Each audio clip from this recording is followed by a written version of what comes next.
안녕하세요. 날이 많이 추워졌습니다. 그래도 그걸 그렇게 말하든가? 춘내 불사춘, 봄이 오기는 오되 봄 같지 않다, 이렇게 말한다 그죠?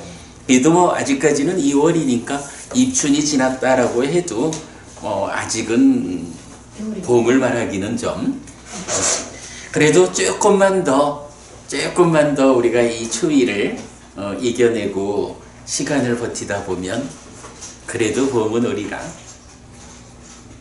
네,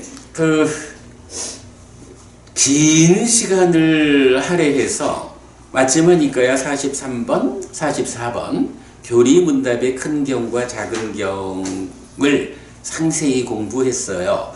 제가 지금 공부를 정리해서 이렇게 이제 작은 책자로 이제 계속 만들어가고 있죠. 그런데 요 두 개의 책을 합하면 그 100페이지가, 그러니까 A4로 100페이지가 넘어가는 분량으로 우리가 워낙에 많은 공부를 했어요. 좀 잘 다듬어 가고 있는데 빠르면 내일 아니면 다음 주에는 두 개를 묶어가지고 여러분 나눠드릴 수 있을 것 같아요. 그래도 우리가 정리를 해보니까 정말 그동안에 많은 시간을 들여서 공부한 내용이 있구나 싶어요. 네. 자, 이제 오늘은 이제 이전으로 돌아가가지고 매주 하나의 경을 진도를 나가는 이런 공부 방법을 되돌려서 오늘부터 시작하겠습니다. 자, 오늘 마침하니까야 45번 경입니다. 45번하고 46번 두 개의 경이 법의 획득이라는 용어를 쓰면서 작은 경, 큰 경 이렇게 나와요. 그래서 법의 획득의 작은 경인데 이때 사마다나라는 단어를 제목으로 쓰고 있거든요. 이 단어가 이건 얻다, 가져오다 또는 이건 획득하다 이런 의미 또는 결단 이런 의미도 갖는데 그 중에 어떤 의미가 제일 이 경의 제목으로 적합할까라고 할 때 저는 획득이라는 의미를 적용해서 법의 획득의 작은 경 이렇게 번역을 했어요. 이 경은 사실은 이제 다음 주에 공부할 큰 경하고 두 개가 굉장히 단순해요. 아주 단순하게 법이 어떤 것이 있느냐라고 하니 현재는 즐거운데 미래는 괴로운 보가 따르는 법이 있다. 그런 법을 얻을 수 있다. 그런가 하면 현재도 괴로우면서 미래에도 괴로운 보가 따르는 그런 법의 획득이 있다. 그런가 하면 현재는 괴롭지만 미래에는 즐거운 보가 따르는 법의 획득이 있고 현재도 즐겁고 미래에도 즐거운 보가 따르는 법의 획득이 있다. 라고 해서 자, 기본적으로 시간이라는 게 그렇죠. 과거는 지나갔잖아요. 그러니까 시간은 현재라는 시점이 오직 지금 존재할 뿐이고 그런가 하면 이 현재의 연속선에서 뒤이어 따라오는 게 미래죠. 자, 그럴 때 이 경우에서는 이제 일단 좀 커다랗게 볼 때 현재라는 거는 이 몸으로 살아있는 한평생 죽을 때까지의 요 삶으로 보고 그 다음에 미래라는 거는 그렇죠. 어쨌든 몸이 무너져 죽으면 다시 태어나야 한다 라는 중생의 삶의 영역에서 지금 설명하고 있는 거예요. 그럴 때 자, 나에게 이 미래가 괴로울 것인가 즐거울 것인가 이 부분을 생각해야 되죠. 그런가 하면 괴롭다 즐겁다라는 이런 미래를 어쨌든 이 미래는 내가 만드는 거죠. 내가 만드는 이 미래가 괴로울 것이냐 즐거울 것이냐? 라는 이걸 놓고 그러면 괴로운 미래를 만든다라는 관점에서 볼 때 미래는 괴로운데 지금은 어떨까? 라고 보면 지금은 아주 즐거운 거야. 근데 이 지금의 즐거움이 방향성이 잘못되면 어떡해요? 그것 때문에 생겨나는 미래가 괴롭겠죠. 그래서 지금은 즐겁지만 미래가 괴로운 요런 삶의 방식이 있다. 그걸 법이라고 표현한 거죠. 그런가 하면 미래도 괴로운데 아예 지금도 괴로워. 살아서도 괴로운 삶을 이어가다가 죽은 다음에 또 괴로운 태어남이 뒤따르는 거야. 이런 삶의 방식도 있다. 그런가 하면 이제 미래에 즐거워 행복했죠. 그런데 이런 미래의 행복을 만드는 삶의 방식이 그런데 그 미래의 행복을 담보하기 위해서 지금 내가 살아가기가 괴로워. 그래서 지금은 괴롭지만 그래도 다행히 미래는 즐거운 이런 삶의 방식이 있죠. 그런가 하면 뭐니 해도 그 중에 으뜸이야. 미래의 즐거움이 만들어지는데 그런 만듦의 과정에서 지금도 행복해. 그래서 현재도 즐겁고 미래도 즐거운 이런 삶의 방식이 있다. 이렇게 네 가지로 말하는 거예요. 그런 네 가지 법의 획득. 내가 어떤 삶을 살 때 이런 현재는 즐겁지만 미래는 괴롭다라고 하는 하나의 존재 상태, 이런 법을 얻을 것이냐. 아니면 지금도 괴롭고 미래도 괴로운 이런 삶, 이런 존재 상태라는 법을 얻을 것이냐. 이런 식으로 네 가지를 말하는 거죠. 그래서 법의 획득과 관련한 경이야. 그런데 이게 큰 거 작은 거 두 개가 있어서 오늘 보는 45번경은 법의 획득의 작은 경이다. 이렇게 되는 거예요.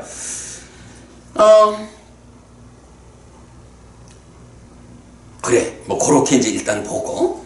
자, 그러면 우리가 이제 일단 요약적으로 한번 보도록 할게요. 경은 조금 이따가 읽어보기로 하고, 제가 일단 작은 경을 요약해 드렸거든요. 자, 거기서 네 가지 법의 획득 있는데 방금 설명해 드렸고, 그러면 이제 1번부터 한번 보죠. 1. 현재는 즐겁지만 미래에는 괴로운 보가 따르는 법의 획득. 어떻게 사는 것이 이런 방법인가? 소유의 삶에 결점이 없다 라며 소유의 삶에 빠져서 살아가는 어떤 사문 바라문들.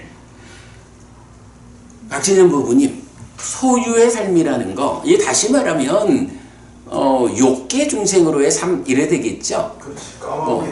그래, 까마보기, 소유하고자 하는 자로의 삶, 이런 건데 이러한 소유적인 삶이 결점이 없다.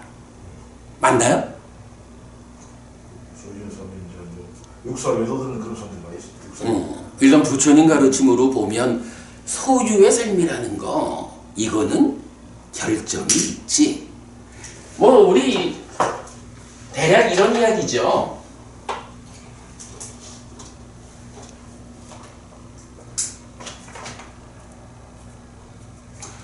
중생의 삶이 기본적으로 무명에 묶이고 가래에 덮인, 거꾸로네.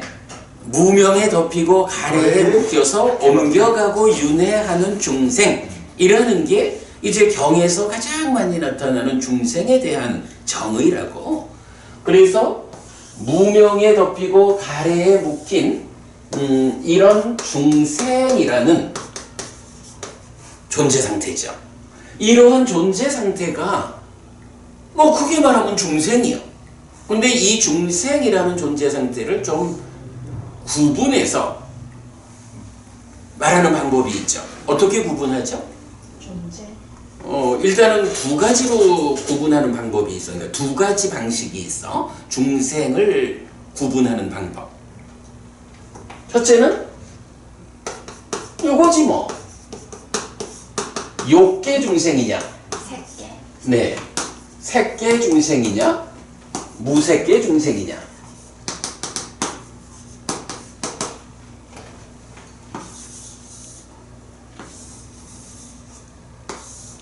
이렇게 구분을 할 수가 있죠. 그런가 하면 이런 욕계, 색계, 무색계라고 하는 3계라고 부르는 요 중생들의 구분을 조금 더 다르게 구분하는 방법이 있죠. 방금 말씀하신 거? 그거죠? 욕계라고 하는 거는 소유에서. 네. 욕해서 소유. 그래서 우리가 이런 소유의 삶. 그지? 박고부님, 소유의 삶이야. 그런가 하면 색계, 무색계라는 이 두 가지 삶은 묶어가지고 존재의 삶. 네.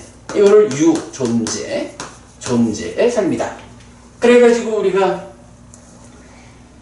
제가 자주 말하는 게 에리히 프롬이라고 하는 서양 철학자가 소유냐 존재냐 이렇게 To have or to be. 오케이 This is the question. to have To have or or to be.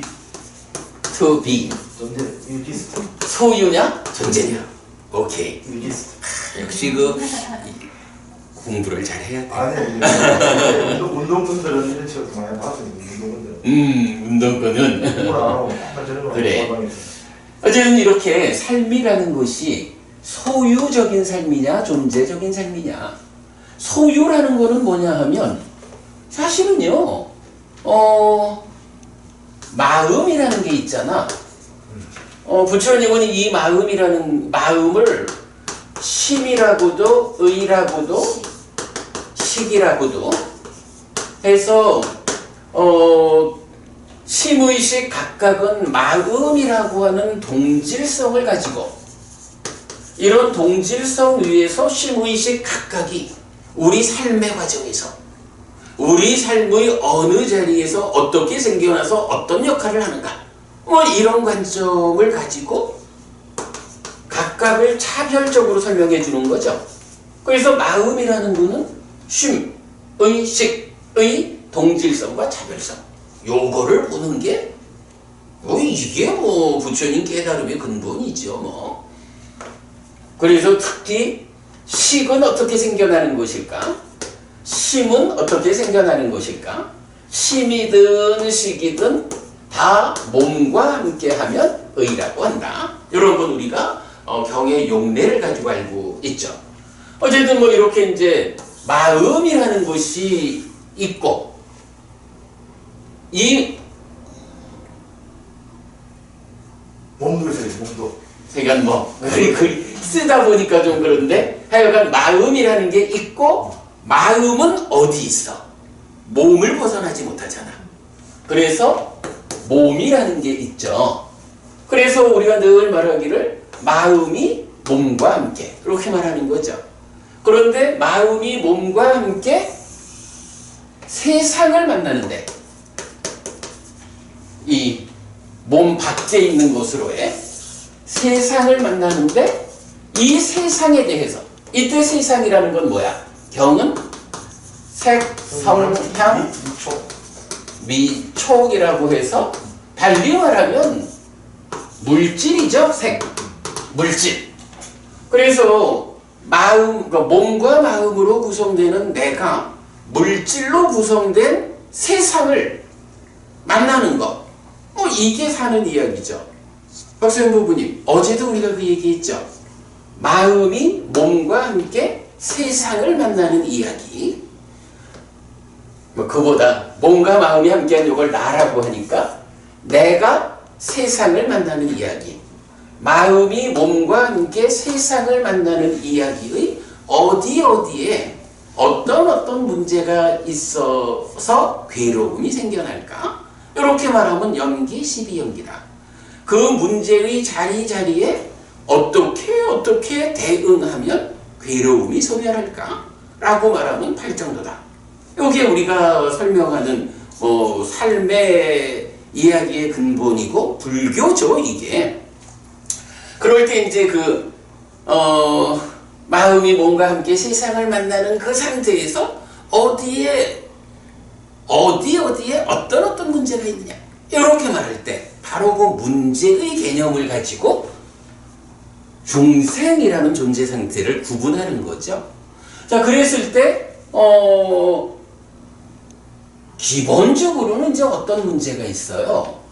몸과 마음이 함께한 것으로의 나라는, 그러니까 이 나를 말하는 게 사실 뭐냐 하면 존재죠.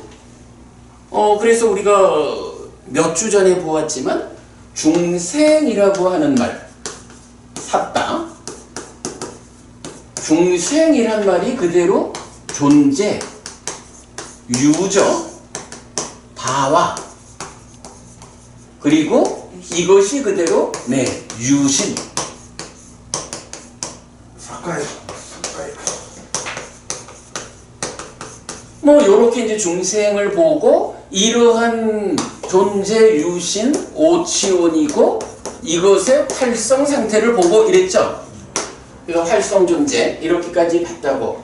그럴 때 바로 이 내가, 몸과 마음이 함께한 내가 존재라는 개념이거든. 자, 이렇게 놓고 내가 살아가는 가운데에 어떤 문제가 있습니까?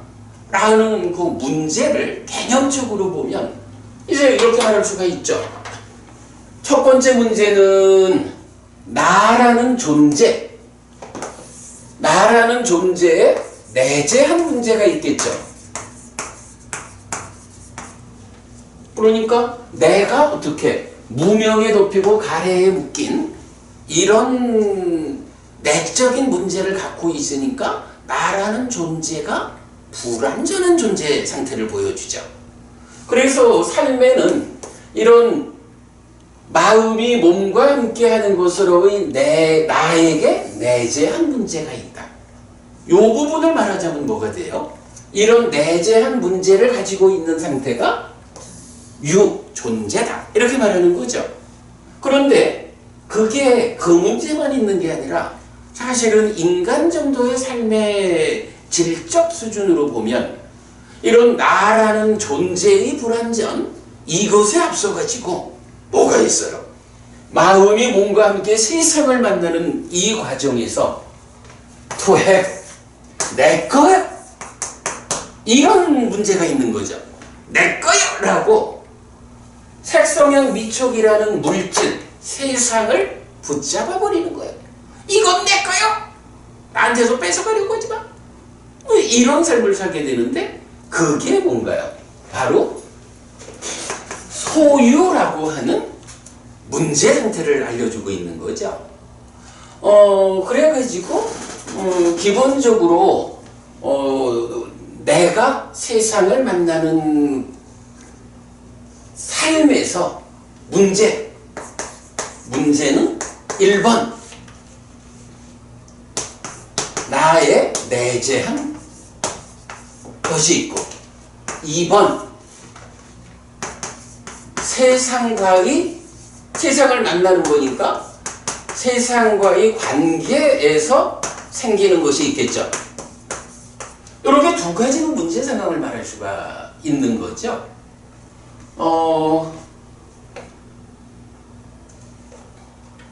그런 상태에서 이제 사실은 또 조금 더 말을 하자면 이런 존재라는 것이 따지고 보면 어때요? 뭐 세상도 있지만 일단 몸이라고 보면 몸이라고 하는 물질, 그리고 물질인 몸을 넘어서니까 마음의 문제만 남아있는 상태, 무색, 뭐 이렇게 이제 표현되는, 이렇게 나의 문제를 몸과 마음이 함께한 존재 상태로서의 마음이냐, 몸과 관련한 또는 세상이라고 하는 이 물질과 관련한 문제는 다 해소했는데 아직 마음의 문제는 해소하지 못한 이런 상태로 나를 구분하는 색계 무색계 해가지고 3개가 되는 거죠.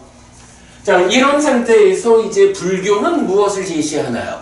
불교는 바로 존재로부터 벗어남.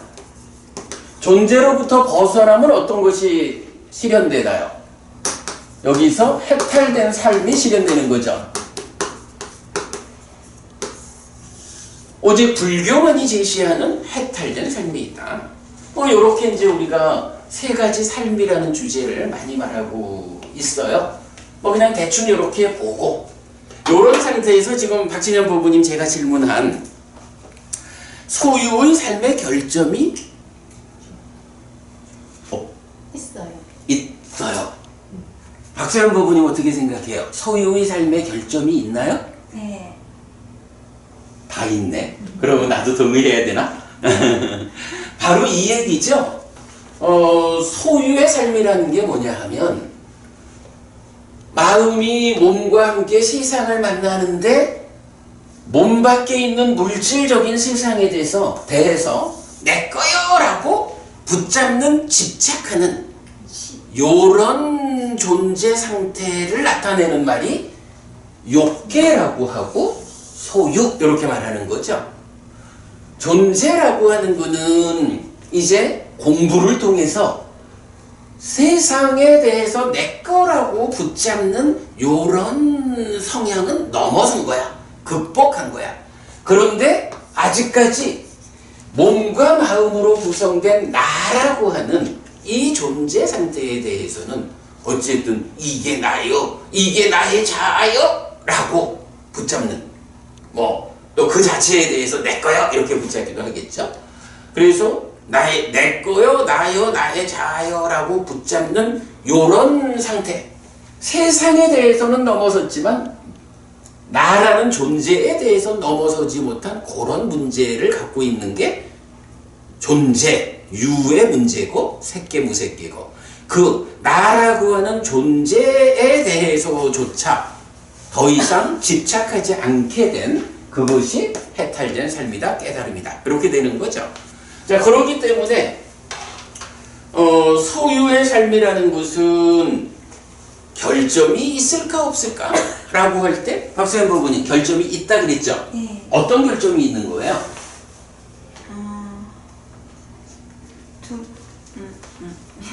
미래도 이거지 뭐. 소유의 삶이다 라고 하는 자체가 내가 색성향 미촉이라고 하는 살면서, 그러니까 내 마음이 몸과 함께 세상을 만나는 그 과정에서 만나지는 물질적인 것들을 내 거요라고 붙잡는 삶을 살잖아. 소유의 삶이라는 게 바로 그거잖아. 그러면 그거를 붙잡는다라는 이 상황 때문에 어떤 일이 생겨? 그걸로 인해서 괴로움이 생긴다, 그런 거죠. 그거를 소유적인 것을 내려놓고 나면 이제 존재가 불완전하다라는 요 상황에 대해서 내 존재의 불완전을 보지 못하고 이 존재는 아트만이요, 자아요, 참된 거요, 요렇게 붙잡는 것이 그 다음에 존재의 문제죠. 자, 그래서 어쨌든 이 경에서 우리가 좀 주목해서 봐야 하는 표현은 요거예요. 소유의 삶에 사실은 결점이 있는데 어떤 수행자들은 소유의 삶에 결점이 없다라고 본다는 거야. 네, 이게 그러니까 첫 번째, 현재는 즐겁지만 미래에는 괴로운 보가 따르는 법의 획득이라는 요 관점이 바로 어떤 사문바라문들, 그러니까 여기서는 이제 그러니까 출가자를 말하는 거죠. 사문바라문. 그래서 소유의 삶에 결점이 없다라는 관점을 가지고 세상을 살아가는 거야. 그러니까 보이는 것 중에 좋은 건 다 내 거 해야겠고, 들리는 것 중에 좋은 건 다 내 거 해야겠고, 요런 삶을 산다는 거죠. 그리고 그러한 삶의 과정에서 즐거움을 느끼죠. 우리 사실은 세상살이 하면서 색성향 미촉 가운데 좋은 거를 얻는 이런 삶을 하는 이유가 뭐예요? 박진현 부부님, 우리가 열심히 일을 해서 돈을 벌자, 그래서 살아가는데 필요한 것들을 충분히 마련하고 이래야 하는 게 뭐예요? 그 삶의 과정에 필요하다라는 게 사실은 그것 때문에 내가 행복해질 수 있는 이런 걸 얻는 거지 뭐. 그러니까 기본적으로 소유의 삶에 결점이 없다라고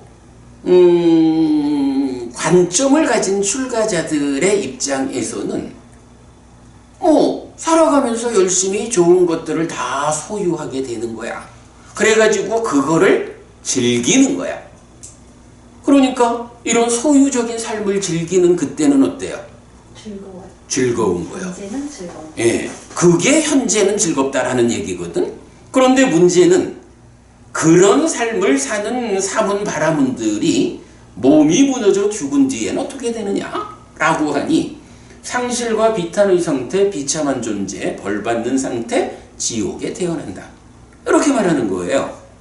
그리고 거기서 고통스럽고 가혹하고 날카롭고 혹독한 느낌들을 경험한다.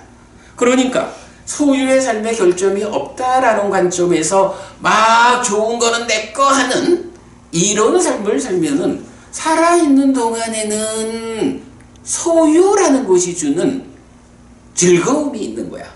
그래서 현재는 즐거워. 그러나 그러한 삶이 출가자로서의 바른 삶이 아니라고. 그러니까 이러한 출가자가 한평생 그렇게 소유적인 삶을 살다가 몸이 무너져 죽으면 어떡하느냐? 지옥 간다. 거기서 괴로움을 겪는다. 요런 삶이 현재는 괴롭지만 현재는 즐겁지만 미래는 괴로운 요런 삶의 방식이다. 이게 첫 번째 법의 획득이다. 이렇게 말하는 거예요. 제가 조금 있다가 그 소유의 삶의 결점이 없다라고 말하는 요 주제의 용례를 조금 좀 다시 소개를 해드릴 거예요. 오늘 수업에서는 우리가 좀 약간 주목해야 하는 거 하나가 소유의 삶의 결점이 없다라고 보는 사람들이 있다. 그런데 사실은 소유의 삶이 주는 행복이 있죠. 그런데 그 행복은 어떤 문제가 있어요? 그 소유적인 삶이 주는 매력의 이면에 그것 때문에 생겨나는 위험이 있죠. 이 위험이라는 측면을 보지 못하고 그 소유의 삶에 몰입되면, 소유의 삶에 빠져서 살아가면 그 뒤에서 따라오는 바로 그것 때문에 생겨나는 위험, 그 괴로움, 이것을 겪어야 한다 하는 이제 요 측면 우리가 잘 주목하기로 하고요. 조금 이따 그건 다시 보겠습니다. 자, 그래가지고 보면은 소유의 삶에서 미래의 두려움을 보고 있는 그 사문 바라문 존자들이 소유의 삶의 버림을 말하는 것이고, 소유의 삶에 대한 완전한 지혜, 여기서 완전한 지혜, 빠릿냐가 뭔가요? 바로 지금 말씀하신 거죠. 소유의 삶에 대한 매력과 위험과 해방을 완성하는 것, 요거죠. 그런 부분이 이제 경에서 뒤따라 나옵니다. 자, 그런가 하면 이제 두 번째 삶의 방식은 뭐냐 하면 현재도 괴롭고 미래에도 괴로운 보가 따르는 법의 획득이라고 해서 어쨌든 무언가 문제가 있으니까 미래의 삶이 괴로워. 그런데 그 미래의 괴로운 삶을 초래하는 지금의 삶도 괴로운 사람들도 있어. 앞에서 본 사람들은 지금의 삶은 즐거운데 미래가 괴로웠죠. 그런데 두 번째는 지금도 괴로워. 어떤 사람이냐? 다양한 방법으로 몸을 괴롭히는 고행을 실천하며 머무는 어떤 나체 수행자, 이렇게 표현을 해요. 박진현 법무님, 여기서 말하는 몸을 괴롭히는 고행을 실천하며 머무는 나체 수행자 누굴까요? 브라만. 아니에요. 브라만 아니에요. 육사에도 이 사람들이 자이나라고. 니간타. 니간타. 그래서 이제 이따가 이제 경에서 보면 이 사람들이 어떻게 몸을 괴롭히는 고행을 하느냐라는 데 보면 막 머리카락을 뽑고 수염을 뽑고 뭐 이런 부분도 나오거든. 얼마 전에 제가 유튜브에서 자이나 수행자들의 삶에 대한 다큐멘터리를 봤는데 자이나교 수행자들이 그러니까 자이나교 출가하신 수행자들 그분들이 그렇게 살더라고. 늘 걷는 일을 중심으로 그러니까 수행의 중심에 두는데 뭐 이제 그건 좀 특별한 경우고 그러니까 늘 이렇게 걷는 일을 많이 해. 그런데 어떤 일정 기간이 지나면 그동안 자른 머리카락하고 수염을 면도하는 게 아니고요. 뽑아내, 뜯어내. 아유, 참. 근데 그게 머리카락을 뜯어내고 수염을 뜯어내는 이 일을 통해서 번뇌가 부서진다. 이렇게 그쪽에서 말하는 것 같아. 그런데 이제 이런 부처님은 여기에 그렇게 말을 하는 거야. 다양한 방법으로 몸을 괴롭히는 고행을 실천하며 머무는 어떤 나체 수행자. 요 나체 수행자라는 점에서도 자이나교라는 것을 알 수 있죠. 모르시나? 지금도 인도에 가면은 자이나교 수행자들이 이렇게 그 나체로 다니면서 수행을 하는 부분이 이제 다큐멘터리로도 나오죠. 음식을 잘 안 먹는데요. 음식 먹는데. 그래, 뭐 음식에 대해서도 그러니까 그분들의 또 그 계가 얼마 전에 그 얘기했죠. 그 인도 인구의 자이나교 신자는 아주 1%도 안 되는 적은 비율이지만 그분들이 그 자이나교 신자들이 자이나교의 5계를 지키는 계에 투철한 삶을 살기 때문에 부자가 돼. 돈을 많이 벌어. 그래서 인도 부의 뭐 몇십 프로를 그 1%도 채 안 되는 자이나교 신자들이 갖고 있다. 네. 이런 얘기도 했었죠. 네. 예, 그럼 뭐 그래. 자, 그 다음에 세 번째, 현재는 괴롭지만 미래에는 즐거운 보호가 따르는 법의 획득. 그러니까 미래에는 이제 괴로움 대신에 즐거움이 생겨나는 거야. 그래서 이게 보면 한평생 살아가지고 그 결과로 괴로움을 만드는 이런 삶에 비하면 어떻게 살았든 일단 만드는 것은 행복이다 라고 하면 우선은 낫죠. 우선은 더 나은 건데 그래도 삶의 과정에 한평생 살기는 힘들어. 다음 생에는 즐거운데. 근데 이런 삶이 어떤 삶이냐? 천성적으로 강한 탐진치를 가지고 태어나고 탐진치에서 생긴 고와 고뇌를 계속해서 경험하는 어떤 사람이 있다. 그는 울고 있는 그는 고와 고뇌가 함께하는 눈물 젖은 얼굴을 하고서도 완전하고 청정한 범행을 갖는다. 그래서 몸이 무너져 죽은 뒤에 좋은 곳 하늘 세상에 태어난다. 여기서 이제 어떤 부분을 주목해야 하나요? 천성적으로, 그러니까 우리가 이제 살다 보면 실제로 그런 사람들을 보죠. 어떤 사람은 참 뭐 교육을 잘못 받아서도 아니고, 그런데 저 사람은 탐진치가 지나치게 강해가지고 아주 불편한 사람들이 있어. 뭐 경에서 지금 그래 말하는 거야. 천성적으로 타고난, 그러니까 천성적으로 강한 탐진치를 가지고 태어난 사람이 있어. 그런데 이 사람이 법을 만나지 못하면, 공부를 하지 않으면 어떻게 되겠어요? 그 강한 탐진치의 지배를 받아가지고 그야말로 욕계 중생의 전형이지. 좋은 거는 내 거 해야 되겠는데 방법이 없으면 해치고 훔치고 해가면서 그래 살겠지. 살면서 조금 마음에 안 드는 게 있으면 바로 화내겠지. 살면서 만나지는 다양한 상황에 대해서 참 진짜 오늘 박계희 고부님 참 정말 기도가 하고 싶었어. 그러나 이 기도를 누가 받아줄 수 있으며 나에게 생겨난 이 현재의 상황을 기도라는 방법에 의해서 해결할 수 있는가? 그렇지 않다. 기도가 그것을 해결해 주지 못한다 라고 아니까 어떻게 돼? 이렇게 좀 힘든 때는 기도할 수 있으면 좋겠는데 이 기도가 이 문제를 해결해 주지 못한다는 걸 알아버렸어. 그러니 기도 대신 어떻게 이 상황에 내가 대처해야 할까? 이래 되죠? 근데 이게 어때요? 잘 배워서 기도라는 것이 그 방법이 아니다라고 알지 못하면 어떤 상황이 닥치면 누구한테인가 기도를 하겠지. 관세음보살. 그래, 그분이 될 수도 있고 또 저분이 될 수도 있고 누구에겐가 기도를 하겠지. 그런데 문제는 그 기도를 받아주는 그가 정말 있는가?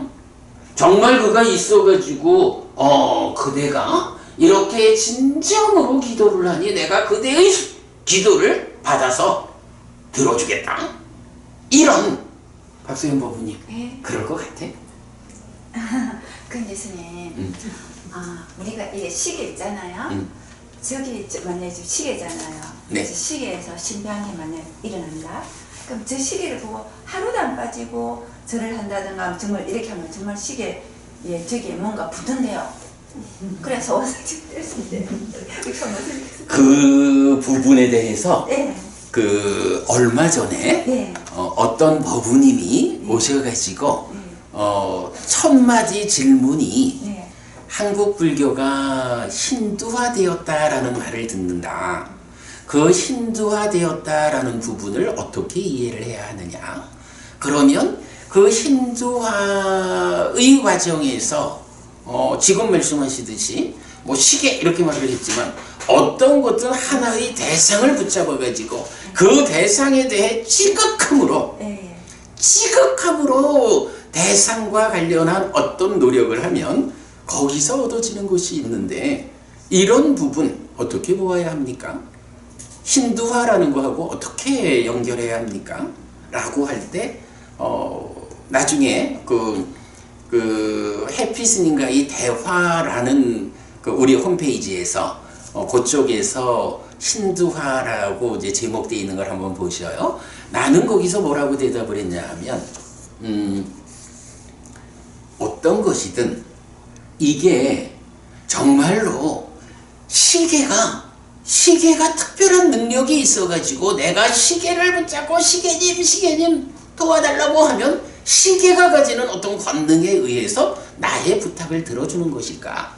아니면 시계라고 하는 하나의 대상을 놓고 내 마음을 오로지하게 시계에다가 집중해가지고 이 집중하는 힘 거기에다가 법부님 절에 기도하러 오는 분들 되게 기도하러 가기 전에는 삶을 청정해야 하잖아. 시계에다가 집중하는 삶을 살고 그걸 위해서 삶을 청정해야 하는. 그러면 이렇게 삶을 청정해야 한다. 달리 말하면 계를 지니는 거죠. 계를 지키고 집중한다. 집중이라는 거를 삼매라고 말하잖아. 어떤 것이든 하나의 대상을 놓고 내가 계를 지키는 청정한 삶에 집중에 의한 삼매라는 이 두 가지가 더해지면 바로 삼매라는 이 수행의 힘에 의해서 얻어지는 것이 있어. 이거를 정확히 봐야 돼. 그래서 이제 이게 치라는 어리석음이라는 측면에서 봐야 되거든. 이게 시계가 가지는 권능이 아니라 시계를 세워놓고 내 마음을 집중하고 그 집중을 위해서 삶을 청정히 한 이 힘 때문에 내 삶이 좋아졌다. 요렇게 볼 수 있으면 현명한 거고 그거를 정말로 저 시계가 특별한 능력이 있는가 봐 해가지고 신주단지 보시듯이 해가지고는 어리석음이다. 그래서 우리가 계속해서 기억해야 하는 6가지 이런 공부를 하잖아요. 부처님이 그래 말하는 거야.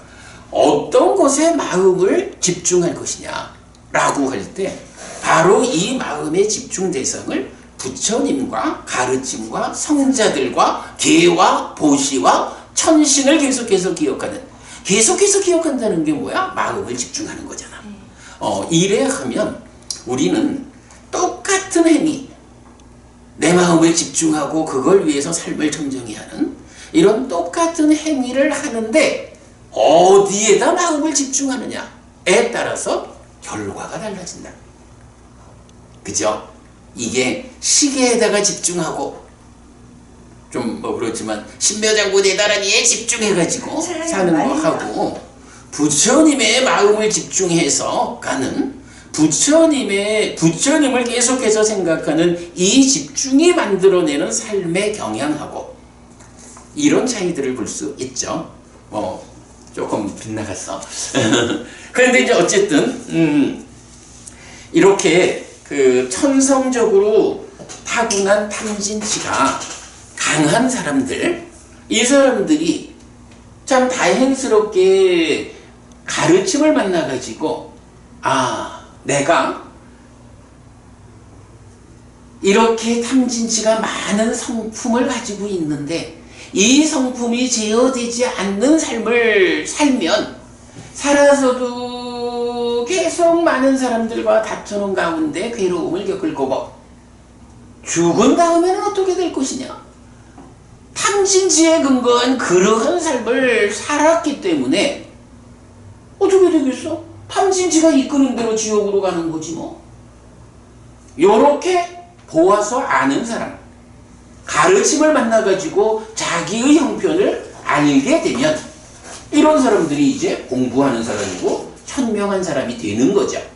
그러면 이제 이 사람이 내가 정말 천성적으로 타고난 탐진치가 강하구나. 그런데 내가 탐진치에 이끌리는 삶을 살아가지고는 한평생도 그렇고 죽은 다음에도 힘들 거다. 어쨌든 내가 이번 생에 이 강한 탐진치를 끊어내야겠다. 라고 마음을 먹겠지. 그럼 그런 마음을 먹은 사람은 어떻게 살겠어요? 마음 속에는 지금 어떤 게 들어있어?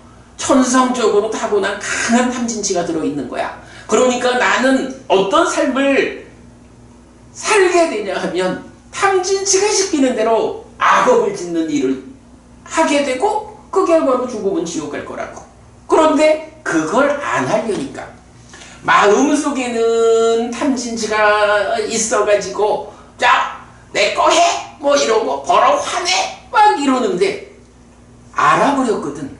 이것을 이렇게 욕심내고 성내는 이런 삶을 살아가지고는 내가 한평생 가지고 온 탐진치 때문에 힘든데 다음 생에도 또 힘들 거야. 내가 금생에 탐진치를 끊어내겠어.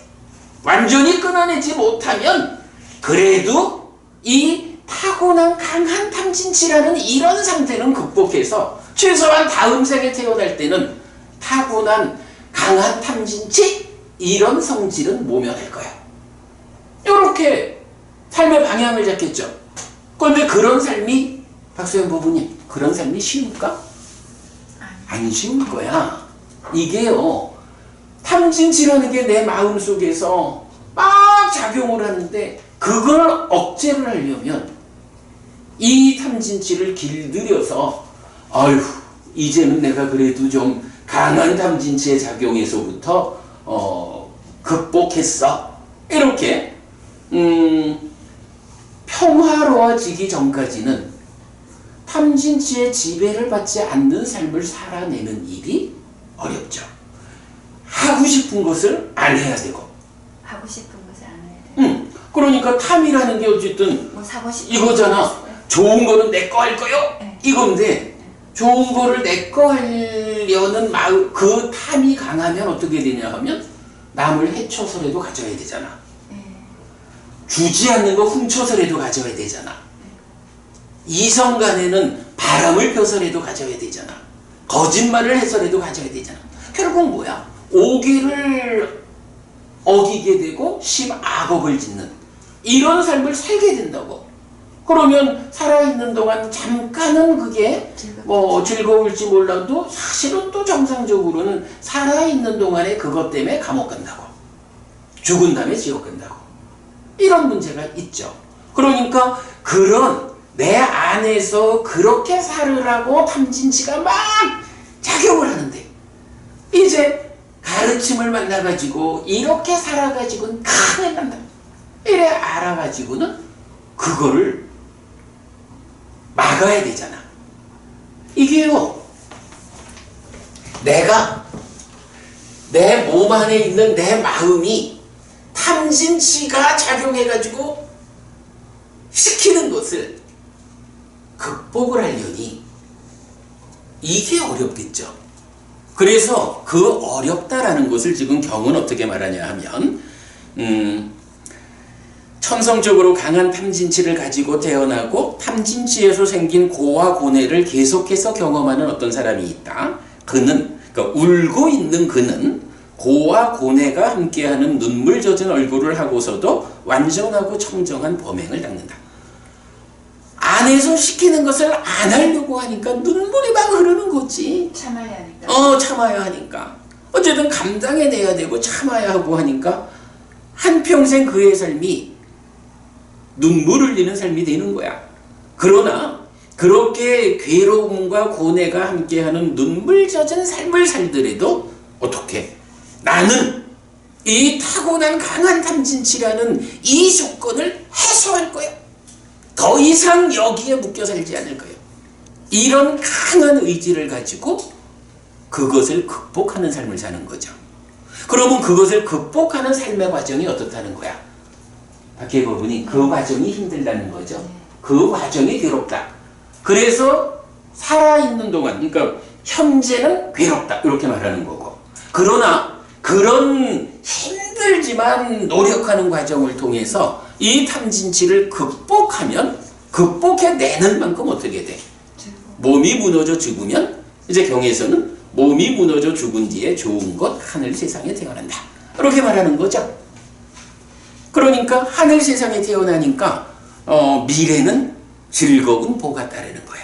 그러나 그 즐거운 보를 얻기 위해서 지금 현재는 나는 괴로운 삶을 사는 거야.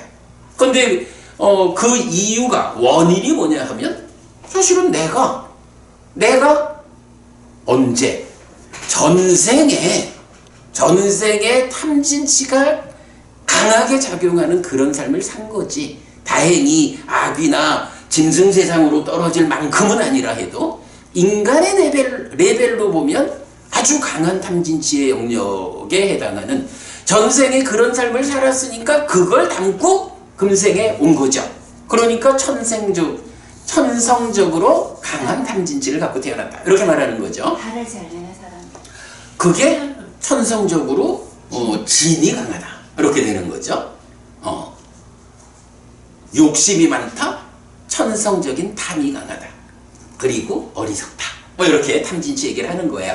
그래서 하여간 이런 사람이 있다는 거야.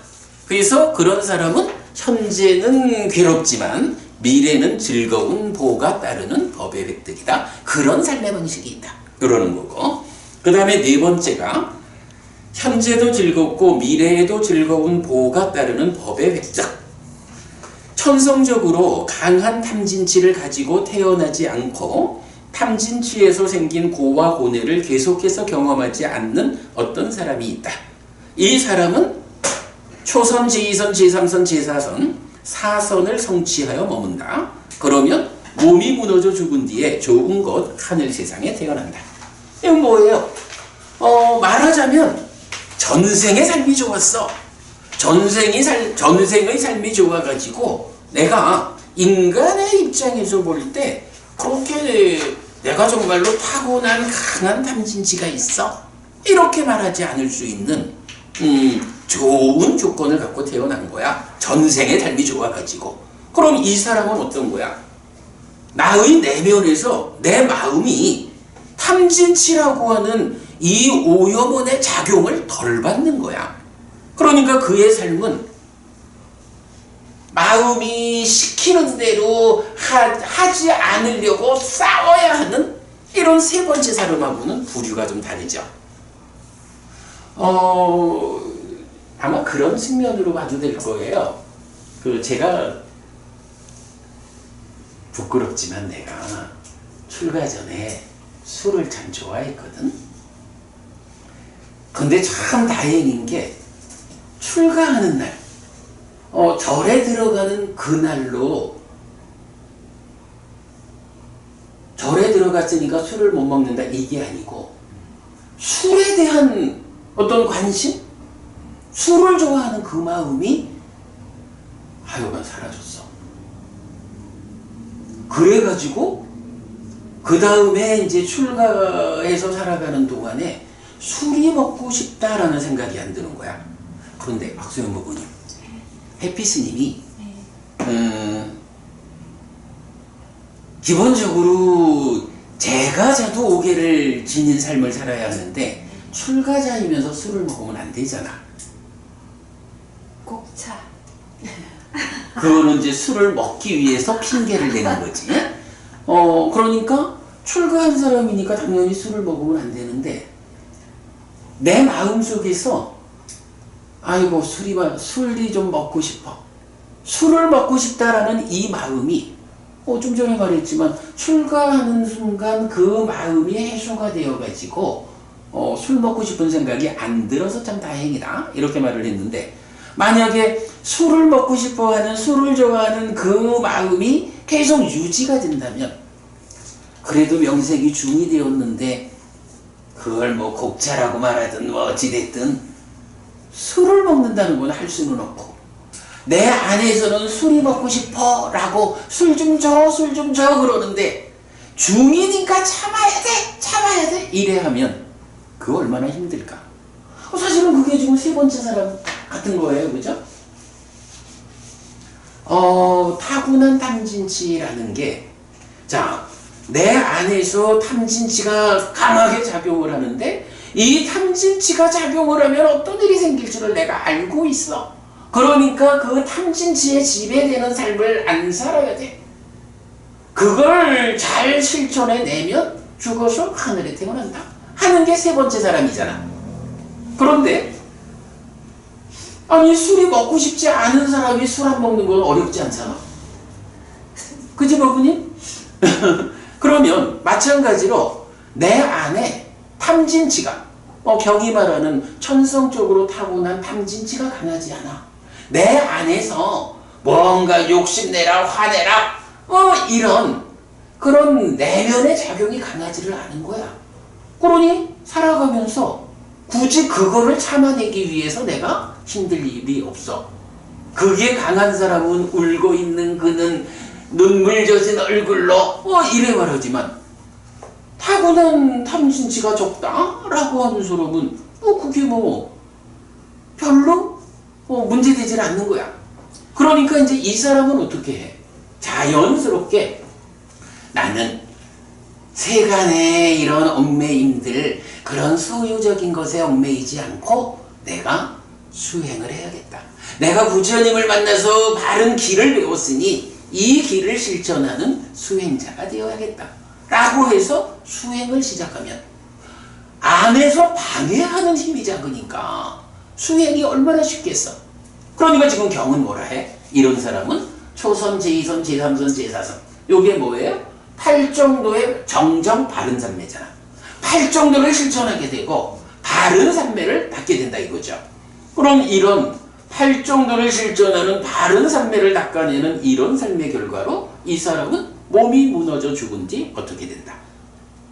하늘에 태어난다. 이렇게 말하는 거죠. 다른 기준 이게 이제 목갈라나하고 사례불 대비해가지고 이런 세상성이 있잖아요. 네. 빠르고 대놓고 하는 거예요. 빠르고. 그거는 이제 우리가 네 가지 실천이라는 측면에서 목갈라나는 둘 다. 그러니까 아니 그게 이제 그 이전에 괴롭고 실다운 지혜가 느린 실천, 또 괴롭고 실다운 지혜가 빠른 실천, 즐겁고 실다운 지혜가 느린 실천, 빠른 실천에서 네 가지 실천이라는 나도 메모해놨는데 있죠. 그 중에 이제 사리푸타 존자하고 모갈라나 존자에 대해서 근데 그게 조금 우리가 알기로는 사리푸타 존자가 실다운 지혜가 빠를 것 같은데 오히려 느리다 하고 모갈라나 존자가 실다운 지혜가 빠른 요렇게 이제 설명을 했지. 그러니까 그런 개념인데 그래도 사실은 그 두 분은 이 분류로 보면 두 분 다 네 번째 분류고. 그렇지. 그죠? 그 두 분인데 비교하니까 이제 그 두 분. 그렇지. 아니 그래가지고 이제 마하모칼라나 존자는 그 외에 보면 스승의 도움을 받아서 이렇게 나오지만 어쨌든 일주일 만에 아라한이 되는 분이고 사리푸타 존자는 우리 그 111번 말씀하니까요. 111번 경에서 그 과정 나오고 사리푸타 존자를 말할 때 이건 보름 동안 이런 표현이 나오잖아. 그래서 사리푸타 존자는 지혜에서 으뜸인데도 불구하고 일주일에 2배 보름에 걸쳐 가지고 아라한이 되죠. 이제 그런 것 때문에 이제 실다운 지혜가 빠르고 느리고 이렇게 말하는 것 같아. 근데 어쨌든 두 분 다 네 번째 경우. 자, 그러니까 이제 그렇게 우리가 그 네 가지 법의 획득이 있다. 괴로운 미래일 것이냐, 즐거운 미래일 것이냐. 거기에 대해서 현재는 괴로울 것이냐, 즐거울 것이냐, 괴로울 것이냐, 즐거울 것이냐. 이렇게 네 가지로 구분한 거 설명드렸어요. 자, 그럼 이제 넘어가서 바로 경으로 들어가겠습니다. 그러니까 뒷장은 일단 미루고 바로 경으로 들어갑니다. 자, 일단 뭐 설명은 다 있지만 그래도 경을 한번 읽어봐야겠죠. 쫄라 담마 사마 다나 숫당 맞지만 이까야 45 법의 획득의 작은 경.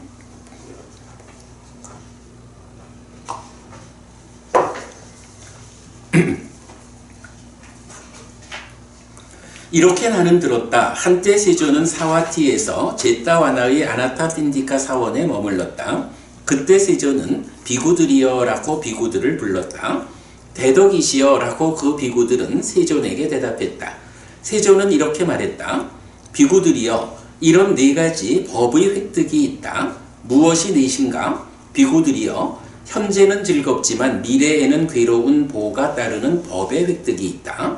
비구들이여, 현재도 괴롭고 미래에도 괴로운 보가 따르는 법의 획득이 있다. 비구들이여, 현재는 괴롭지만 미래에는 즐거운 보가 따르는 법의 획득이 있다. 비구들이여, 현재도 즐겁고 미래에도 즐거운 보가 따르는 법의 획득이 있다. 비구들이여, 무엇이 현재는 즐겁지만 미래에는 괴로운 보가 따르는 법의 획득인가? 비구들이여, 이렇게 말하고 이렇게 보는 어떤 사문바라문들이 있다. 자, 여기서는 어떤 사문바라문들이야? 사문바라문들 중에 일부. 소유의 삶에 결점이 없다라고 그들은 이렇게 말하고 이렇게 보는 어떤 사문바라문들이 있다. 소유의 삶에 결점이 없다라고. 그들은 소유의 삶에 빠져서 살아간다. 그들은 머리에 매듭을 묶은 유행녀들에게 시중들게 한다. 자, 그러니까 여기서 사문바라문 출가한 사람들이야. 그러니까 유행녀들의 시중을 든다. 여기서 유행녀들도 출가한 사람들이죠. 그런 관계 보고 그들은 이렇게 말한다. 소유의 삶에서 미래의 두려움을 보고 있는 그 사문바라문 존재들은 어떤 면에서 소유의 삶의 버림을 말하는가? 소유의 삶에 대한 완전한 지혜를 선언하는가? 유행녀의 부드럽고 유연하고 솜털 같은 손의 감촉은 즐거움을 준다라고 그들은 소유의 삶에 빠져서 살아간다. 자, 여기서 보면 소유의 삶에 대해서 대표적으로 뭘 말해요? 유행녀의 부드럽고 유연하고 솜털 같은 손의 접촉은 즐거움을 준다. 요게 뭐죠? 안이비설신의 색성향 미촉 법 중에 신과 촉의 관계 요거 말하는 거죠. 그러면 여기서 색성향 미촉이라는 거, 색성향 미촉은 사실은 포괄적으로 촉이라는 것을 특화해 놓은 거죠. 그래서 이제 이 유행녀의 손의 접촉이 즐거움을 준다라는 걸로 해서 결국은 색성향 미촉, 물질과 관련한 뭐예요? 소유, 요 얘기죠. 그들은 소유의 삶에 빠져서 살아간다. 그들은 소유의 삶에 빠져서 살다가 몸이 무너져 죽은 뒤에 상실과 비탄의 상태, 비참한 존재, 벌받는 상태, 지옥에 태어난다. 그들은 거기서 고통스럽고 가혹하고 날카롭고 혹독한 느낌들을 경험한다. 그들은 이렇게 말한다. 이것이 소유의 삶에서 미래의 두려움을 보고 있는 그 사문바라문 존재들이 소유의 삶의 버림을 말하는 것이고 소유의 삶에 대한 완전한 지혜를 선언하는 것이다. 우리는 참으로 소유적 사유가 원인이고 소유적 사유가 인연인 이런 고통스럽고 가혹하고 날카롭고 혹독한 느낌들을 경험한다 라고. 자, 이게 무슨 얘기냐 하면 사실은 이런 소유라는 것, 욕계 중생이라는 낮은 삶에는 뭐가 있어요? 소유가 주는 즐거움, 기쁨과 즐거움이라는 매력이 있지만 그 매력의 이면에 그것 때문에 생겨나는 괴로움이라는 위험이 있죠. 그래서 거기로부터 해방되어야 한다. 이렇게 완전한 지혜를 말한다고? 근데 지금 이 어떤 사문바라문은 살아있는 동안은 어떻게 하는 거야? 그 유행녀의 부드러운 성결이 주는 그 감촉의 즐거움 해서 결국은 색성향 미척, 이 물질 영역에서의 즐거움을 포괄해 말하죠. 살아있는 동안에는 모르는 거야. 그냥 즐거우니까 좋지? 아니, 소유의 삶이라는 게 결점이 없어. 좋잖아. 이렇게. 이건 달리 말하면 뭐야? 소유의 삶이 주는 매력은 보는데 그것의 이면에 있는 위험을 못 보는 거죠. 그러니까 벗어날 줄 모르는 거죠. 그러니까 살아있는 동안에는 이 사람들은 그냥 그런 삶을 산 거야. 그런데 그렇게 살다가 죽으면 어떻게 돼? 이게 이제 제가자 같으면 그 제가자로서의 삶에서 어느 만큼의 소유의 삶이 사라지느냐에 따라서 소유의 삶 가운데서도 제가자는 보시와 오계의 공덕행을 통해서 하늘에 태어나잖아. 욕계에 육천이 있는데. 그런가 하면 소유의 삶이 지나치면 그것 때문에 지옥 가잖아. 그런데 여기는 그런 제가자의 삶을 기준한 게 아니라 어떤 사문바라문이라고.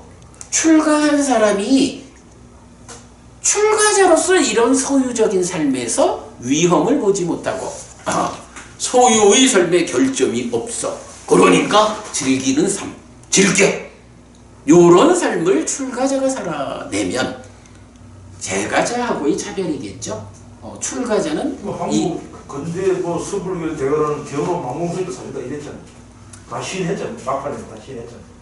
하여간 그래서 그런 사문바라문들은 지옥 간다. 그러면 이제 지옥을 가서 생각을 하는 거야. 살아있는 동안에는 그 위험을 보지 못하니까 더구나 뭐 출가자라고 있으니까 웬만해가지고는 뭐 특별히 어려움 없이 또 이렇게 이제 잘 제가자들이 또 봉양을 해주잖아. 그러니까 살아있는 동안에는 문제를 잘 못 보고 소유의 삶에는 결점이 없어. 즐기면서 살면 돼. 좋은 건 다 내 거 하면서 소유하면서 사는 거요. 이렇게 살아냈는데 그러다가 죽으니까 죽어서 태어난 게 지옥이야.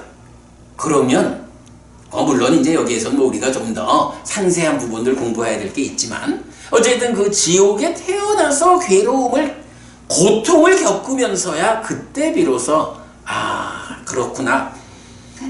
선생님 있잖아요. 술을 먹되 술이 안 취하면 되잖아요. 그래, 아니 이제 정신만 딱 깨. 아니 그래서 이제 우리가 그 오계를 말할 때 보통은 오계를 술을 마시지 않는 걸로 부름주를 말하는데 우리가 그 번역을 어떻게 하냐 하면 술과 약품, 술과 중독적인 것들에 의해서 그것 때문에 방일해지지 않는 삶을 살겠다. 그것 때문에 방일해지는 것을 삼가겠다. 이렇게 이제 우리가 번역을 하잖아.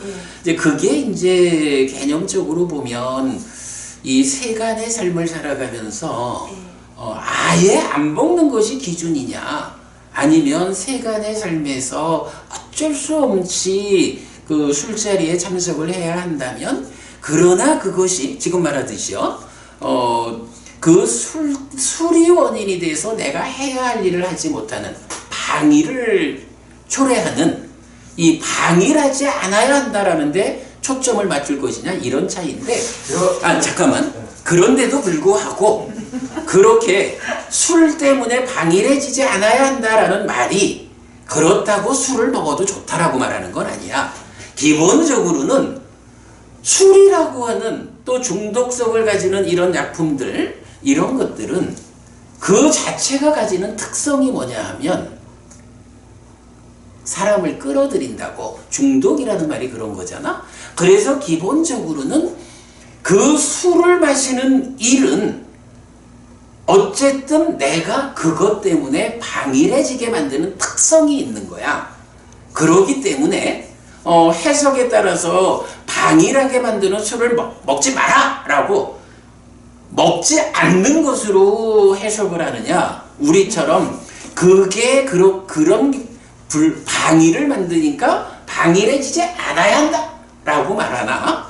그러나 해석의 차이는 있지만 술에 대한 입장은 같은 거야. 안 먹어야 돼. 그런데 이제 문제는 세간을 살다 보면 세간살이라는 게, 그러면 뭐 불교 신자들은 아예 어떤 세간적인 삶에서 술과는 전혀 동떨어진 삶만을 살아야 되나? 뭐 이제 이런 부분들이 좀 복잡하니까 그 부분을 우리가 그 삶의 기준을 술을 마시지 않는, 술 때문에 방일해지지 않는 기준을 가져야 한다. 이렇게 말하는데, 그렇다고 그 해석 때문에 술을 마셔도 좋다라고 이해를 하는 것은 안 맞아. 박보부님 뭐 그 의미로? 그래, 그러니까 이제 그렇게 넘어가요. 교사님, 저도 타전 드시면 안 된다. 그렇죠? 아유, 어제 술 마시고 그러니까. 방일해질 수밖에 없다니까. 자, 어쨌든 이제 그렇게 넘어갑니다. 그래서 이 첫 번째 경우는 이렇게 그 소유라는 것의 매력과 위험과 해방이라는 이 관점을 알지 못해서 소유를, 그 위험을 보지 못하는 즐기는 삶을 살다가 죽어서 지옥 가서야 아이고 내가 잘못했구나, 그 정말로 소유의 삶에서 미래의 두려움을 보아야 한다라고 말하는 사문바라문들의 말씀이 이런 거였구나. 그 살아가는 동안에는 조금 즐거웠지만 이렇게 지옥에 태어나서 고통을 겪어야 하는 이런 매력과 위험과 해방이라는 것을 완전히 아는 그런 측면에서 그분들이 그 말씀을 하셨구나라고 후회한다. 이런 의미죠. 그러니까 이런 거 보면 뒤에 가서 후회하지 말고 가르쳐주는 대로 잘 배워서 지금 삶을 단속해야 한다. 말씀하세요. 큰일 났네. 자, 계속 봅니다. 예를 들면 비구들이여, 늦은 여름에 말루와 넝쿨의 열매 껍질이 터질 것이다. 비구들이여, 그러면 말루와 씨앗이 어떤 산라나무 밑에 떨어질 것이다. 비구들이여, 그러면 그 산라나무에 사는 씨는 두렵고 당황하여 놀랄 것이다. 비구들이여, 그때 그 산라나무에 사는 신의 친구들과 주변 사람들과 친척들과 일가들과 사원의 신들과 숲의 신들과 나무의 신들과 약초와 풀과 씨앗 없이 열매를 맺는 큰 나무들에 사는 신들이 함께 오고 모여서 이렇게 안심시킬 것이다. 그대는 두려워하지 마십시오. 이 말루와 씨앗을 공작이 삼키거나 사슴이 먹거나 산불이 태우거나 나무 일을 하는 사람이 집어가거나 흰개미가 갉아먹거나 씨앗 기능을 못할 수도 있습니다. 라고. 비구들이여, 그러나 그 말루와 씨앗을 공작이 삼키지 않을 것이고 사슴이 먹지 않을 것이고 산불이 태우지 않을 것이고 나무 일을 하는 사람이 집어가지 않을 것이고 흰개미가 갉아먹지 않을 것이고 씨앗 기능을 할 것이다. 우기에 비를 맞은 그것은 잘 자랄 것이다. 그 말루와 넝쿨은 부드럽고 유연하고 솜털 같고 늘어질 것이다. 그것은 그 산라나무를 꽉 휘감을 것이다. 비구들이여, 그때 그 산라나무에 사는 씨는 이렇게 생각할 것이다. 친구들과 주변 사람들과 친척들과 일가들과 사원의 신들과 숲의 신들과 나무의 신들과 약초와 풀과 씨앗 없이 열매를 맺는 큰 나무들에 사는 신들은 함께 오고 모여서 어떤 면에서 이렇게 안심시킨 것일까? 그대는 두려워하지 마십시오. 이 말루와 씨앗을 공작이 삼키거나 사슴이 먹거나 산불이 태우거나 나무 일을 하는 사람이 집어가거나 흰개미가 갉아먹거나 씨앗 기능을 못할 수도 있습니다. 라고. 부드럽고 유연하고 솜털 같고 늘어진 이 말루와 넝쿨의 접촉은 즐거움을 준다라고. 그것은 그 산라나무를 에워쌀 것이다. 그것은 그 산라나무를 에워싼 뒤에 위로 가지를 칠 것이다. 위로 가지를 친 뒤에 수액을 빨아먹을 것이다. 수액을 빨아먹는 것 때문에 그 산라나무의 크고 큰 기둥을 파괴할 것이다. 비구들이여, 그때 그 산라나무에 사는 신은 이렇게 생각할 것이다. 이것이 친구들과 주변 사람들과 친척들과 일가들과 사원의 신들과 숲의 신들과 나무의 신들과 약초와 풀과 씨앗 없이 열매를 맺는 큰 나무들에 사는 신들은 함께 오고 모여서 이런 면에서 이렇게 안심시킨 것이다. 그대는 두려워하지 마십시오. 이 말루와 씨앗을 공작이 삼키거나 사슴이 먹거나 산불이 태우거나 나무 일을 하는 사람이 집어가거나 흰개미가 갉아먹거나 씨앗 기능을 못할 수도 있습니다. 라고. 나는 말루와 씨앗이 원인인 고통스럽고 가혹하고 날카롭고 혹독한 느낌들을 경험한다. 라고. 하여간 뭐 비유지만 옆에서 막 걱정을 해주는 것을 두고 그 아주 부드러운 접촉에서 즐거움을 맛볼 때는 어떻다는 거예요. 아니, 이 많은 사람들이 왜 나를 걱정을 했지? 이렇게 좋은데. 요 얘기죠. 그게 뭐예요? 소유의 삶에는 결점이 없다라고 즐기는 삶이죠. 그런데 이 넝쿨이 나중에 나무를 완전히 에워싸가지고 나무를 고사시키죠. 그때 가가지고 그 많은 사람들이 나를 걱정해 준 게 이런 끝이 있어서 그런 거구나 라는 표현을 하고 있는 거죠. 이렇게 이제 비유로서 말을 했어요. 이처럼 비구들이여, 이렇게 말하고 이렇게 보는 어떤 사문바라문들이 있다. 소유의 삶에 결점이 없다라고. 그들은 소유의 삶에 빠져서 살아간다. 그들은 머리에 매듭을 묶은 유행녀들에게 시중들게 한다. 그들은 이렇게 말한다. 소유의 삶에서 미래의 두려움을 보고 있는 그 사문바라문 존재들은 어떤 면에서 소유의 삶의 버림을 말하는가? 소유의 삶에 대한 완전한 지혜를 선언하는가? 유행녀의 부드럽고 유연하고 솜털 같은 손의 접촉은 즐거움을 준다. 라고.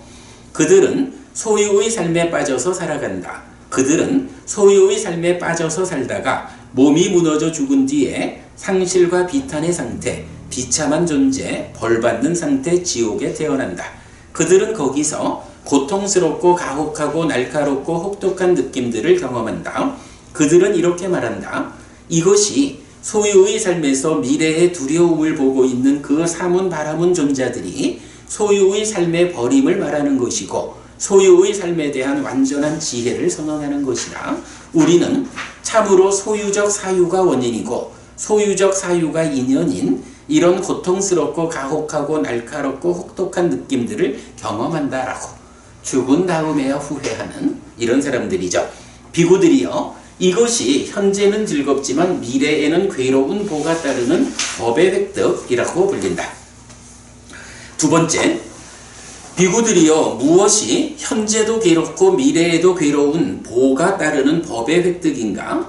여기 어떤 나체 수행자는 품행에 얽매이지 않은 자이고 음식을 받은 뒤에 핥아먹는 자이고 오시오라는 초대를 받지 않는 자이고 서시오라는 초대를 받지 않는 자인데 주어지지 않은 것과 배당되지 않은 것과 초대되지 않은 것을 받지 않는다.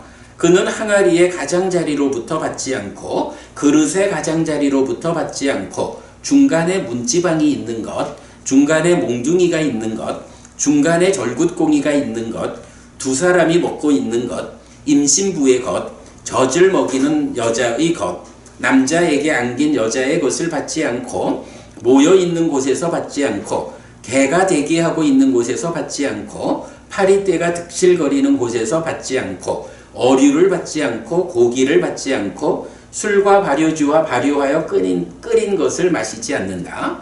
그는 한 집에서 한 입의 음식을, 두 집에서 두 입의 음식을, 내지 일곱 집에서 일곱 입의 음식을 받아 먹는다. 작은 그릇 한 개의 음식으로 삶을 유지하고 작은 그릇 두 개의 음식으로 삶을 유지하고 내지 작은 그릇 일곱 개의 음식으로 삶을 유지한다. 하루에 한 번 음식을 먹고 이틀에 한 번 음식을 먹고 내지 1회에 한 번 음식을 먹는다. 이런 식으로 보름에 한 번 음식을 먹는 방법에 음식을 먹는 것을 실천하며 머문다. 그는 야채를 먹기도 하고 수수를 먹기도 하고 생쌀을 먹기도 하고 부드러운 뼈를 먹기도 하고 수초를 먹기도 하고 왕겨를 먹기도 하고 뜨물을 먹기도 하고 참깨가루를 먹기도 하고 풀을 먹기도 하고 새똥을 먹기도 하고 나무 뿌리와 열매를 음식으로 삶을 유지하고 떨어진 열매를 먹고 삶을 유지한다. 그는 삼배 옷도 입고 삼배와 다른 원료를 섞어 짠 거친 옷도 입고 수의도 입고 분소의도 입고 나무 껍질을 엮은 옷도 입고 치타 가죽 옷도 입고 치타 가죽 망토도 입고 꾸사풀 옷도 입고 나무 껍질 옷도 입고 나무의 편편한 조각으로 만든 옷도 입고 머리카락으로 만든 담요도 있고 뱀 껍질로 만든 담요도 있고 올빼미 깃털로 만든 옷도 입는다. 머리카락과 턱수염을 뽑는 수행을 실천하는 자여서 머리카락과 턱수염도 뽑고 앉는 것을 거부하는 자여서 똑바로 서기도 하고 쪼그려 앉는 정진을 실천하는 자여서 쪼그려 앉기도 하고 가시에 기대는 자여서 가시로 된 침대를 사용한다. 저녁에 3번 물에 들어가는 수행을 실천하면서 머문다. 이런 식의 다양한 방법으로 몸을 괴롭히는 고행을 실천하며 머문다. 그는 몸이 무너져 죽은 뒤에 상실과 비탄의 상태, 비참한 존재, 벌받는 상태, 지옥에 태어난다. 비구들이여, 이것이 현재도 괴롭고 미래에도 괴로운 보가 따르는 법의 획득이라고 불린다. 자, 요 내용은 이제 니까야 안에 제법 여러 번 나타나는 고행자들의 삶을 설명하는 문구예요, 이게. 뭐 대표적으로 니간타가 되죠. 그래서 보면 제가 요거를 이제 단락을 나눠놨잖아요. 제 첫 번째 많은 이야기는 주로 먹는 이야기죠. 먹을 때 어떤 방법으로 먹느냐. 두 번째는 어떤 옷을 입느냐 하는 부분을 이제 제가 단락을 나눠놨고, 세 번째는 구체적인 수행 이야기죠. 아까 박보부님 얼마 전에 인도에서 팔 저들고 몇십 년을 있었다는 그런 것도 다 이런 내용의 하나죠. 이렇게 이제 고행자가 있는데 대표적으로 하여간 자인하교 지금 니건타. 그런데 이제 문제는 뭐냐 하면 이런 고행을 한다라는 것이 과연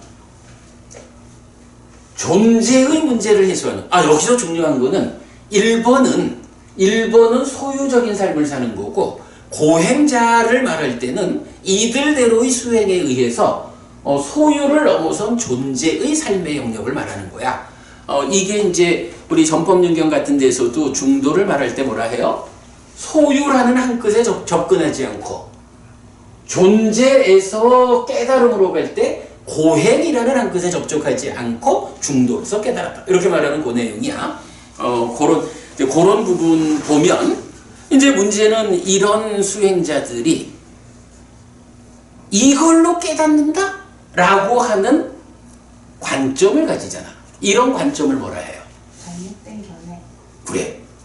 그래, 그게 잘못된, 보통 말하는 삿된 견해지. 삿된 견해를 가지면 어떻게 되느냐? 지옥 간다. 요 얘기야. 그래. 그래서 지금 여기서는 이렇게 이 고행자들이 몸이 무너져 죽은 뒤에 지옥 간다. 라고 말하는데 문제는 어때요? 죽은 다음에 지옥을 가는데 그의 삶이 어땠어? 몸을 지치게 하는 괴로운 삶을 살았잖아. 그래서 살아서도 현재도 괴롭고 미래도 괴로운 이렇게 표현되는 고행자들이에요. 고행이라는 것이 하여간 삶을 온전하게 향상으로 깨달음으로 이끄는 방법이 아니다. 그런데 그것이 방법이다라고 잘못 견해를 가지고 사람들을 이끌잖아. 그거 지옥 가는 일이다. 그래서 살아서도 현재도 괴롭고 미래도 괴롭다. 이렇게 말하는 거고요. 자, 그 다음에 세 번째. 비구들이여, 무엇이 현재는 괴롭지만 미래에는 즐거운 보가 따르는 법의 획득인가? 여기 비구들이요. 어떤 사람은 천성적으로 강한 탐을 가지고 태어나고 탐에서 생긴 고와 고뇌를 계속해서 경험한다. 천성적으로 강한 진을 가지고 태어나고 진에서 생긴 고와 고뇌를 계속해서 경험한다. 천성적으로 강한 치를 가지고 태어나고 치에서 생긴 고와 고뇌를 계속해서 경험한다. 울고 있는 그는 고와 고뇌가 함께하는 눈물 젖은 얼굴을 하고서도 완전하고 청정한 범행을 닦는다. 그는 몸이 무너져 죽은 뒤에 좋은 곳 하늘 세상에 태어난다. 비구들이여, 이것이 현재는 괴롭지만 미래에는 즐거운 보호가 따르는 법의 획득이라고 불린다. 설명한 거죠. 비구들이여, 무엇이 현재도 즐겁고 미래에도 즐거운 보호가 따르는 법의 획득인가? 여기 비구들이여, 어떤 사람은 천성적으로 강한 탐을 가지고 태어나지 않는다. 그는 탐에서 생긴 고와 고뇌를 계속적으로 경험하지 않는다. 천성적으로 강한 진을 가지고 태어나지 않는다. 그는 진에서 생긴 고와 고뇌를 계속적으로 경험하지 않는다. 천성적으로 강한 치를 가지고 태어나지 않는다. 그는 치에서 생긴 고와 고뇌를 계속적으로 경험하지 않는다. 그는 소유의 삶에서 벗어나고 불선법들에서 벗어나서 윗닦아가 있고 윗자라가 있고 떨침에서 생긴 기쁨과 즐거움의 초선을 성취하여 머문다. 윗닦아와 윗자라의 가라앉음으로 인해 안으로 평온함과 마음에 집중된 상태가 되어 윗닦아도 없고 윗자라도 없이 삼매에서 생긴 기쁨과 즐거움의 제2선을 성취하여 머문다. 기쁨의 바램으로부터 평정하게 머물고 삿띠 삼빠자나 하면서 몸으로 즐거움을 경험한다. 성인들이 평정을 가진 자, 삿띠를 가진 자, 즐거움에 머무는 자라고 말하는 제3선을 성취하여 머문다. 즐거움의 버림과 괴로움의 버림으로부터 이미 만족과 불만들의 줄어듦으로부터 괴로움도 즐거움도 없고 평정과 청정한 삿띠의 제4선을 성취하여 머문다. 그는 몸이 무너져 죽은 뒤에 좋은 곳 하늘 세상에 태어난다. 비구들이여, 이것이 현재도 즐겁고 미래에도 즐거운 보호가 따르는 법의 획득이라고 불린다. 충분히 다 설명했죠? 세존은 이렇게 말했다. 그 비구들은 아주 기뻐서 세존의 말씀을 즐거워하였다. 자, 다시 맨 앞으로 와보겠습니다. 자, 맨 앞에서 보면 일단 몇 가지만 좀 보겠습니다. 1번 주제에서 4가지 법의 획득이랬죠. 그럴 때 현재는 즐겁지만 미래에는 괴로운 보가 따르는 법의 획득, 소유의 삶에 결점이 없다 라고 말하는 이런 사람들을 뭐라고 부르느냐 하면, 자, 제가요 한 페이지짜리 드린 게 있어요. 경에 보면 이제 때때로 나타나는 표현이 로까였다,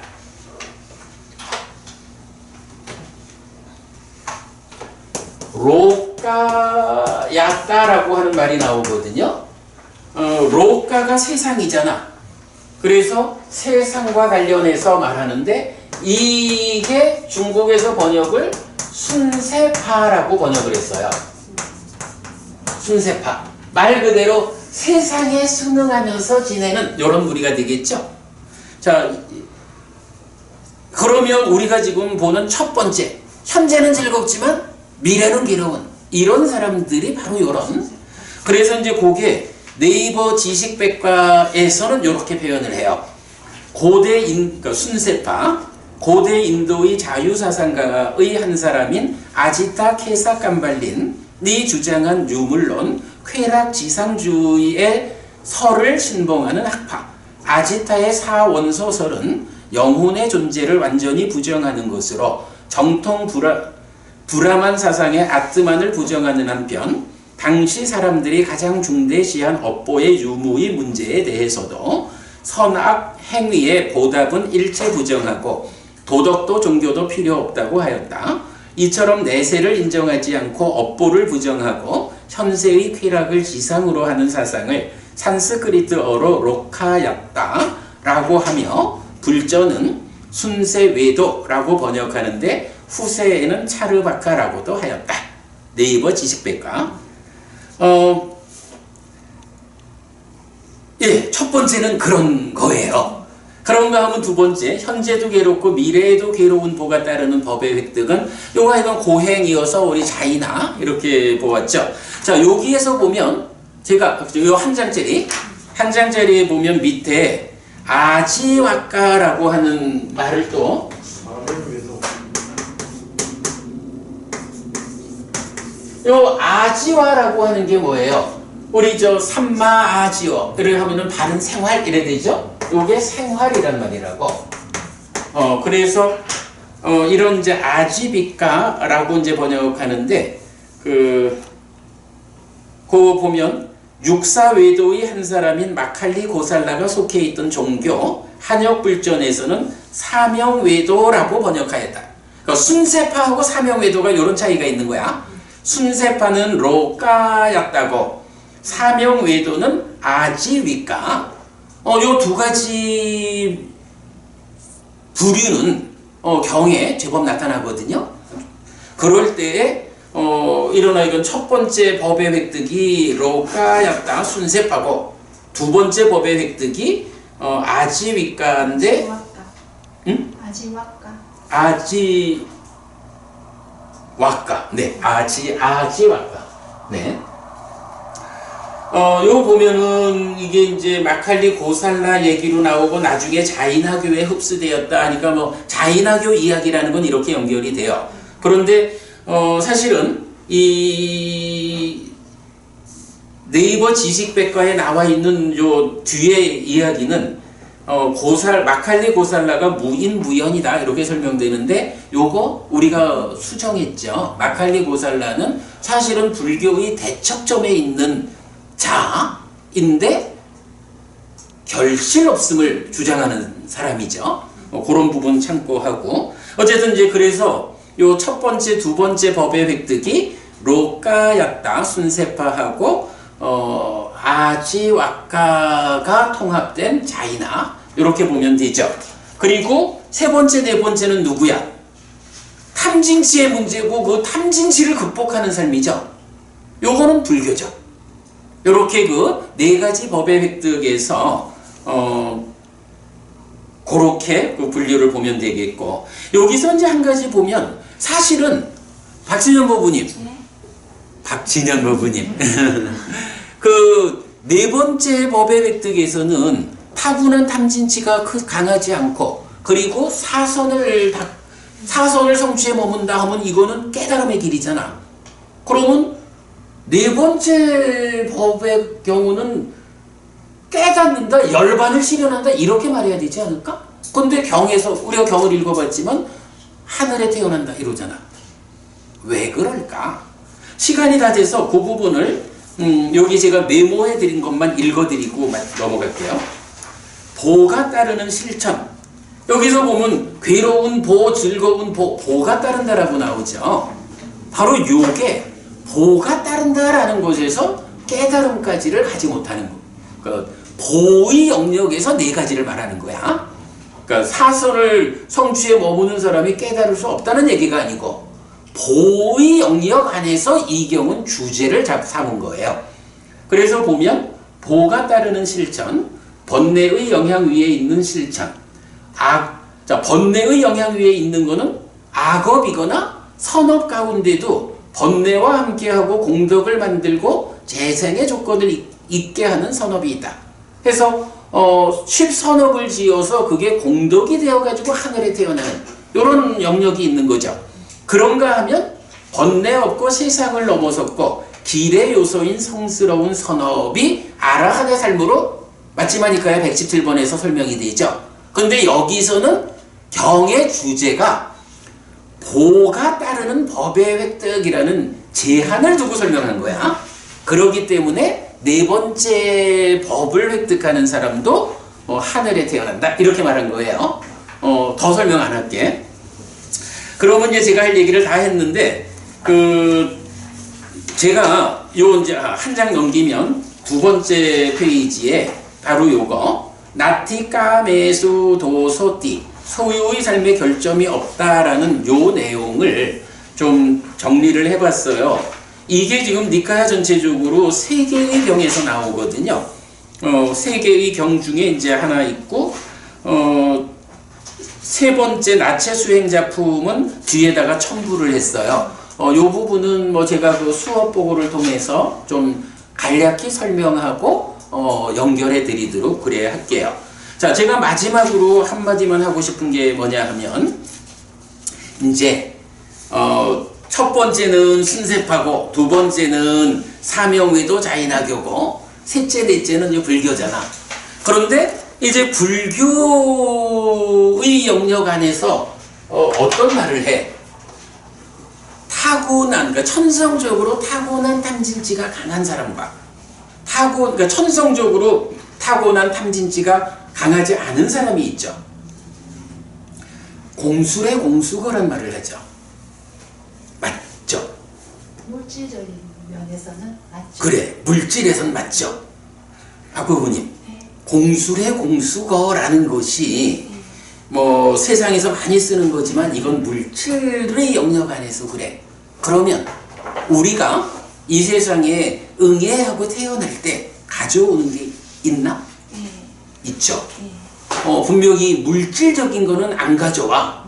다 이거는 뺏기고 오는 거야. 그러니까 물질 영역에서는 빈손으로 왔다가 빈손으로 가지. 그러나 사실은 우리 삶은 물질만으로 구성되지 않았다고. 물질 아닌 것. 그래서 그 가운데 우리가 대표적으로 공덕이라는 공부를 하죠. 공덕이 뭐라고? 나의 행복을 가져오는 것. 죽을 때 가져가는 죽을 때 가져가는 거. 세상에서 저 세상에 버팀목이 되는 거. 이거 보면 공덕이라고 하는 이거는 죽을 때 가져가. 죽을 때 가져간다는 얘기가 뭐냐 하면 응애하고 태어날 때 물질적인 거는 전생에서 가져오지 않지만 전생의 삶의 과정에서 내가 공덕을 지은 게 있으면 그 공덕은 갖고 온다는 거야.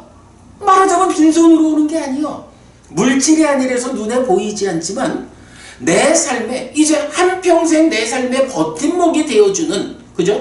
다음 생의 버팀목이 되는 이런 삶의 버팀목이 되는 공덕이라는 걸 가지고 오고, 이게 지금 이제 세 번째 경우는 뭐야?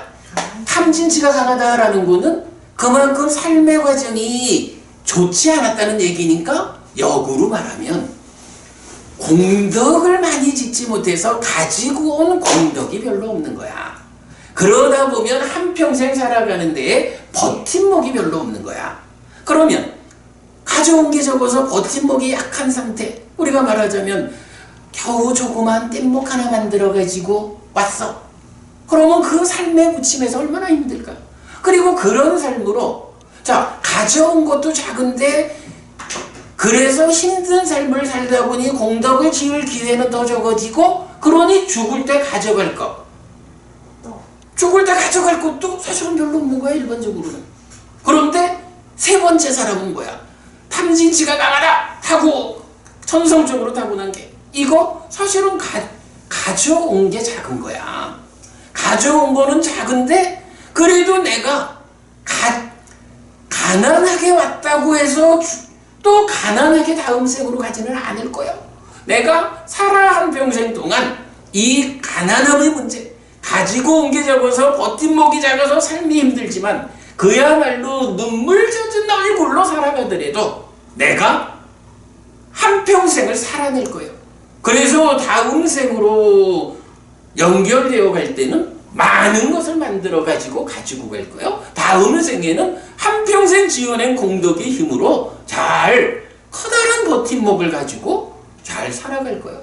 요 얘기가 되는 거죠.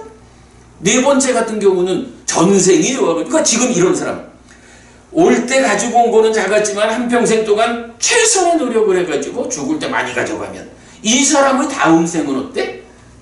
천성적으로 타고난 탐진치가 적다. 천성적으로 전생에서 가지고 온 공덕이 많다. 그러니 많은 공덕을 갖고 와서 커다란 버팀목 위에서 살아가니 내 삶이 얼마나 여유로울 것이고 그 삶의 과정에서 또 얼마나 더 많은 것을 만들어 가지고 다음 세상으로 갈 땐 더 큰 걸 가지고 갈까, 이런 연결이죠.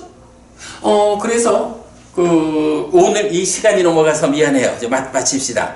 요 경은 하여간 그 간단한 주제 네 가지를 말하는데 그 가운데서 우리가 어떤 것을 보아야 하느냐 하는 것을 충분히 설명드렸고, 제가 이건 마지막으로 말씀드린 거, 공술의 공수고라고 하지만 그거는 물질만을 가지고 말하는 거야. 우리가 살아가는 데는 물질 아닌 것이 커다란 변수로 우리 삶에 차지한다고. 그래서 포괄적인 면에서는 공술의 공수고가 아니고 얼마만큼 갖고 와서 얼마만큼 더 키워가지고 갈 거냐, 이런 삶을 살아내는 것이 불교 신자의 삶이다 라는 부분 말씀드리는 거로 오늘 공부 마치겠습니다. 자, 시간이 너무 늦었죠? 생략하고 마치죠? 그래, 오늘은 그냥 이렇게 그냥 인사하겠습니다. 여러분 다 수고하셨습니다.